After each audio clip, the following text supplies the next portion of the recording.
Hola Art Lover, bienvenido a Pinta y Dibuja con Xian God. Hoy te voy a compartir mis 5 pinceles favoritos y por qué son mis favoritos. No te voy a dar números, sino por la forma, porque siempre es bueno tener varias numeraciones, pero cada uno ve qué numeración les gusta. Yo les voy a decir más bien por forma cuál es el pincel que más se usa y que son muy útiles, por lo menos tener uno en ciertos casos. Voy a ir explicando poco a poco. El primer pincel que yo considero súper importante, que nunca debería faltar, se los voy a decir de último.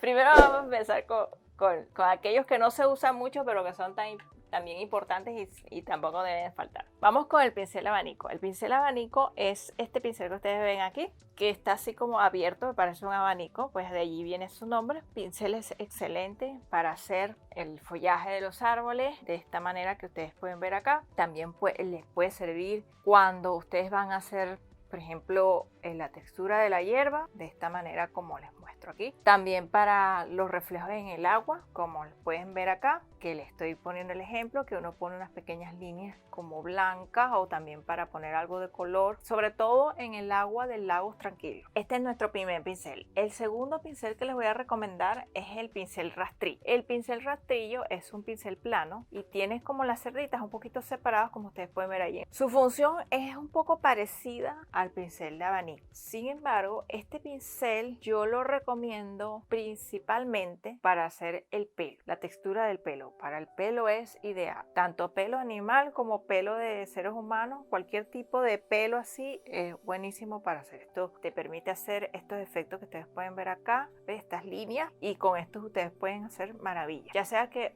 tracen líneas oscuras con este pincel para marcar sombras, como que tracen líneas claras para sacar luces. De este pincel no es que se use todo el tiempo, porque depende, si hacen retratos todo el tiempo, pues por supuesto, o hacen dibujos de animales con bastante regularidad y sobre todo con realismo, este pincel les va a ayudar muchísimo. Yo tengo me ha durado muchísimo porque particularmente mi obra es un poquito más abstracta y quizás no todo mi trabajo es pero siempre es bueno tener su pincel aquí a la mano. El otro pincel que también es muy útil es el pincel biselado. Este pincel biselado lo usan muchísimo las personas que trabajan con pinturas de esas de flores sobre madera, las personas que pintan sobre madera con esa pintura acrílica, que hacen manualidades, utilizan muchísimo este pincel. ¿Por qué? Porque este pincel facilita la pintura, por ejemplo, de este tipo de flores que ustedes pueden ver allí, de las rosas o cualquier elemento que ustedes estén dibujando.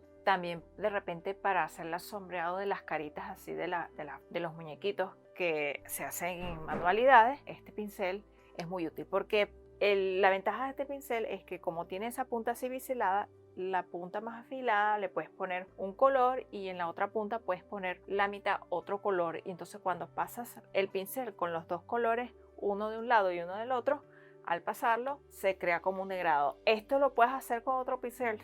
Sí, por ejemplo con el pincel plano, pero es más fácil con este pincel porque al tener esa punta afilada nos permite en esa punta meternos en zonas de repente un poco más problemáticas o que son como más agudas y manejar ciertos efectos que de repente con el pincel plano es un poquito más difícil de hacer. El otro pincel que me gusta mucho y que nunca falta, mi cuarto pincel favorito que les nombro en esta lista, son los pinceles redondos. Sobre todo cuando trabajas con acuarela, el pincel redondo, en mi opinión, recuerdo que esta es mi opinión, mi experiencia, y es también lo que yo veo con los alumnos, el pincel redondo es lo máximo porque te ayuda a hacer las hojas, sobre todo cuando usas un buen pincel, como por ejemplo este pincel que está aquí, que es un pincel de pelo de cabra.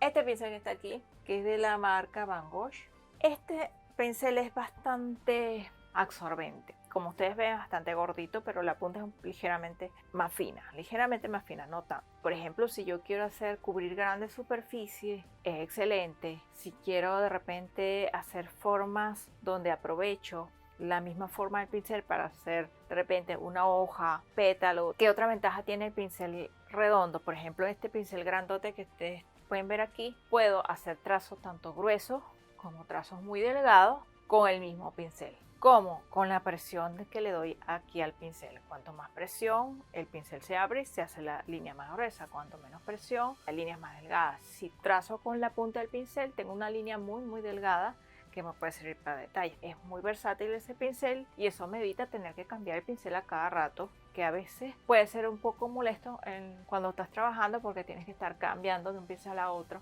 y te quita como un poco la inspiración, por lo menos en mi caso. Y el último pincel, que es uno de mis favoritos, creo que es uno de los primeros que compré cuando empecé a pintar, es el pincel plano. Porque el pincel este es mi número uno, porque, por ejemplo, yo de este pincel es lo que más numeraciones tengo. Tengo uno grandote, que parece una brocha de pintapared. Tengo uno mediano, que puede ser un número 8. Tengo también un número 15. Tengo el número 2 para cosas más pequeñas y de detalle. Sobre todo cuando se hace retratos con detalles, me gusta este tipo de pincel. Y tengo pinceles tanto duros como suaves cuando pinto en óleo. ¿Por qué? Porque este pincel, y también pueden servir los pinceles duros para pintar en acuarela si usas acuarela en seco y de repente quieres hacer algunas texturas con ese pincel, o ese pincel no es absorbente. El asunto es que este pincel te ayuda a que, por ejemplo, si es un pincel grande, a cubrir grandes superficies con menos esfuerzo y trabajo y menor tiempo. Te sirve para crear texturas, por ejemplo, en fondo. También te sirve para aplicar sombras, para aplicar degradados en zonas planas, para crear volúmenes. En fin, para aplicar el color en general, este pincel es muy bueno. Y la ventaja que al ser plano te está aplicando el color de manera más o menos uniforme. Dependiendo del pincel que utilices, si utilizas un pincel por ejemplo de cerda suave y no quieres que te queden marcas de pincel en el rostro de una figura, este pincel te va a ayudar mucho. Si usas un pincel duro porque quieres que te queden marcas del rastro del pincel en la obra, también te sirve este pincel plano. Y es un básico este pincel. Entre el pincel redondo y el pincel plano, los dos tienen que existir. Sin embargo, el pincel redondo, en mi opinión, o en mi caso en particular, lo uso más para acuarela. También tengo el pincel 000, que es excelente para las cosas muy pequeñas de detalles. Por ejemplo, detalles como en un retrato serían las pestañas, los pelitos de las cejas, algunos pelitos, porque no se hacen todos los pelitos de las cejas. De repente, las ramas de los árboles que son delgaditas, o para los detalles de las flores. Pero para aquellos que de repente quieran empezar, siempre les recomiendo comprar su pincel plano y su pincel redondo. ¿Qué pincel les recomendaría si estás iniciando? Bueno, compra tu pincel plano. Puedes comprar un número 2, que es un número pequeño para hacer detalles, y un número 8. Cuanto a los pinceles redondos, puedes comprar un solo pincel, como un número 5, un número 8. O si quieres algo más grande, puedes comprar 2. Y siempre, sí o sí, comprar un pincel 000 para detalle. Siempre va a haber ocasiones que vas a necesitar hacer alguna cosa específica. Una línea muy pequeña que quieres retocar, el pincel 000. O si no vas a retocar nada, pues tienes que firmar la obra, pues con el 000 tienes que hacerlo. Aquí ya tienes los 5 pinceles, mis 5 pinceles favoritos para pintar, ya sea en acuarela, óleo o acrílico.